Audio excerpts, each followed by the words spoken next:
आंदोलन हमारा समाप्त नहीं हुआ है।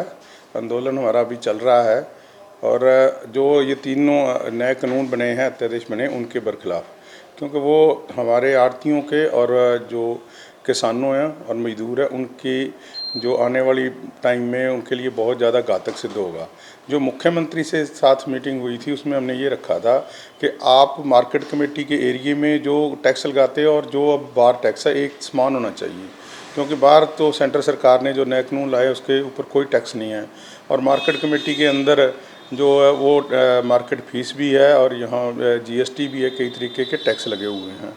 तो वो उनको लिए कहा था कि इनको समाप्त कर दो, परंतु उन्होंने काफ़ी कम कर दिया है, समाप्त नहीं किया है। जो अभी भी डिफरेंस चल रहा है ख़ास कर नरमे के ऊपर, क्योंकि नरमा उन्होंने 1% कर दिया है और नरमे के रेट आज 5500, 5600 और 5700 तक के रेट हैं, तो 55 रुपये क्विंटल का बैठता है। बासमती पे अगर उन्होंने 1 रुपया करा, 1% करा है, तो वो आज 20-22 रुपये या 25 बिकेगी।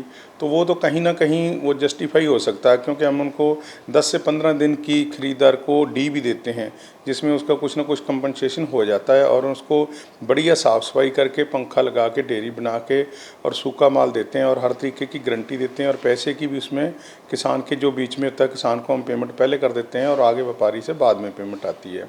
तो वो तो बासमती का काम तो चल जाएगा और जो गेहूं और परमल है वो सरकार ने खरीद रही है, उसके ऊपर उन्होंने कोई टैक्स कम नहीं किया और उसका हमें आड़तियों को कोई दिक्कत भी नहीं है। परंतु सबसे बड़ी जो समस्या है वो कॉटन बेल्ट की, नरमे की है, जिसमें सिरसा, हिसार, फतेहाबाद, भिवानी और चरखी दादरी, मिंदरगढ़ ये बेल्ट आती है, जींद, ये नरमे की कॉटन की बेल्ट है। इधर ज़्यादा हमारे आड़तियों में रोष है और इधर ज़्यादा ही किसानों में रोष है। जो इन्होंने एक तो हमें आड़तियों को पिछले 2 साल से सीसीआई जो सेंट्रल गवर्नमेंट की कॉटन कॉरपोरेशन ऑफ इंडिया है, उसने जो नरमा खरीदना शुरू करा है उसके ऊपर एक तो लेबर देनी बंद कर दी है और दूसरा आड़त देनी बंद कर दी है, जिसका हमें बहुत ज़्यादा नुकसान हो रहा है। और किसानों के और आड़तियों का जो आपस में तालमेल है, जो उनका भाईचारा पिछले 70-80 साल से चला आ रहा है, उसको कहीं ना कहीं ठेस पहुंचने का और उसको बिगड़ने का जो एक जरिया बना दिया है। जबकि सेंट्रल सरकार की ही दोनों एजेंसियाँ, एक एफसीआई है और दूसरी सीसीआई है। एफसीआई हमें आड़त भी दे रही है और मजदूरी भी दे रही है, जबकि सीसीआई ने आड़त देनी और मजदूरी देनी बंद कर दी है। तो उसके प्रति अभी हमारा रोष है। अभी भी हम 15 तारीख को सीसीआई का जो पंजाब में हेडक्वार्टर है बठिंडा में, वहाँ हम हरियाणा, पंजाब, राजस्थान के सारे आड़ती इकट्ठे होकर उस दिन धरना प्रदर्शन करेंगे।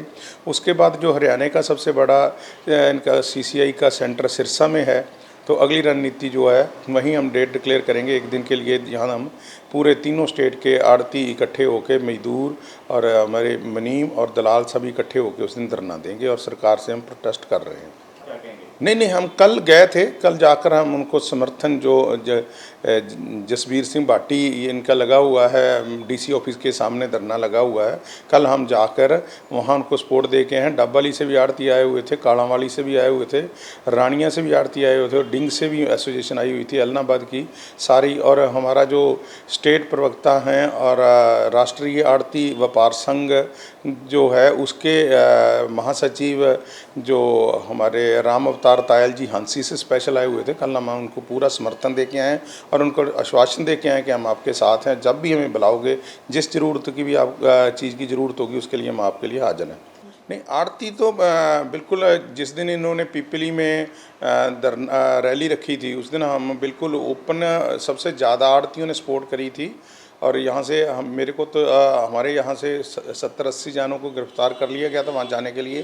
जो रास्ते में गए थे उनको वहाँ रोक लिया गया था, जो कालांवाली से आ रहे थे उनको ओडा में रोक लिया गया था, एलनाबाद वालों को वहाँ गिरफ्तार कर लिया गया था। जगह जगह इन्होंने रोक लिया था और डब्बली को, अड़ों को भी यहीं रोक लिया। और कुछ लोग हमारे वहाँ 10-15 गाड़ियाँ लेके पहुँचे हुए थे, जिसमें हमारे महासचिव कश्मीर चंद कंबोज जी और कीर्ति गर्ग जी और ये विनोद खत्री जी, हमारे ऊपर दान, ये वहाँ गए भी हुए थे। जाकर हम पूरा ओपन समर्थन दे रहे हैं, ऐसी कोई बात नहीं है। जब भी वो कोई रैली करते हैं, उन्होंने ट्रैक्टर रैली निकाली थी, चाहे कोई भी रोष रैली निकालते हैं, तो हम उनके साथ होते हैं जब भी वो बुलाते हैं, क्योंकि आगे किसान लगे हुए हैं। अगर हम दोनों आड़ती भी आगे लग जाएं, किसान भी, तो आपस में तालमेल ठीक नहीं बैठता है। इस करके हमने उनको कहा है जब भी आप बुलाओगे, जो भी आपको ज़रूरत होगी, तो हम उनको लिए ओपन सपोर्ट करते हैं। ऐसी कोई बात नहीं है कि हम पीछे से कर रहे हैं, हम ओपन सपोर्ट किसानों के साथ कर रहे हैं। ऐसी कोई बात नहीं है कि आड़तियों के ऊपर नहीं हुए। हमारे जो मैं अभी बताया, हांसी से प्रधान भी हैं और हमारे हरियाणा स्टेट के भी प्रेस प्रवक्ता हैं, और जो राष्ट्रीय आड़ती व्यापार संघ है उसके महासचिव हैं राम अवतार तायल जी। उनका लाठीचार्ज में उनके हाथ पे फ्रैक्चर आ गया था 1-1.5 महीने तक, कभी भी उनका पूरा ठीक नहीं हुआ। वहाँ उनको पूरा लाठीचार्ज भी हुआ था, उसमें भी उनको गिरफ्तार किया गया था।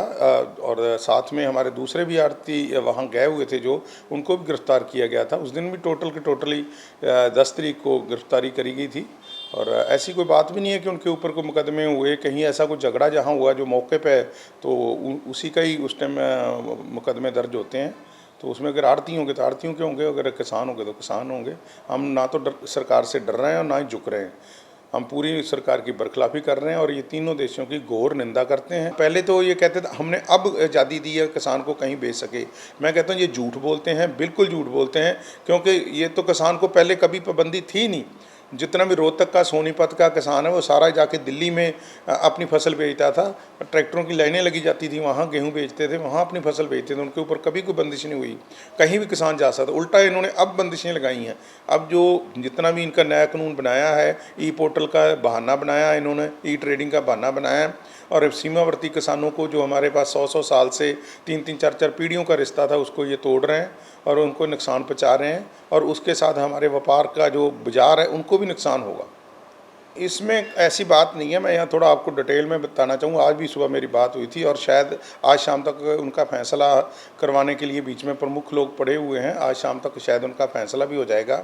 जब इन्होंने 6 तारीख को धरना दिया था तो वहाँ कुछ राजनीतिकरण हो गया था, कुछ लीडर ऐसे बीच में आ गए थे, और जहाँ वहाँ आपस में इनका कोई डिफरेंस आया, वहाँ कुछ शरारती तत्व का या कोई ऐसे लोगों ने जो संगठन को आगे नहीं चला रहे थे, और उन्होंने वहाँ जाके स्टेज को कैप्चर करा, और जो बड़े बड़े किसान लीडर आए हुए थे हरियाणा सारे से, उनको बोलने का मौका नहीं दिया गया।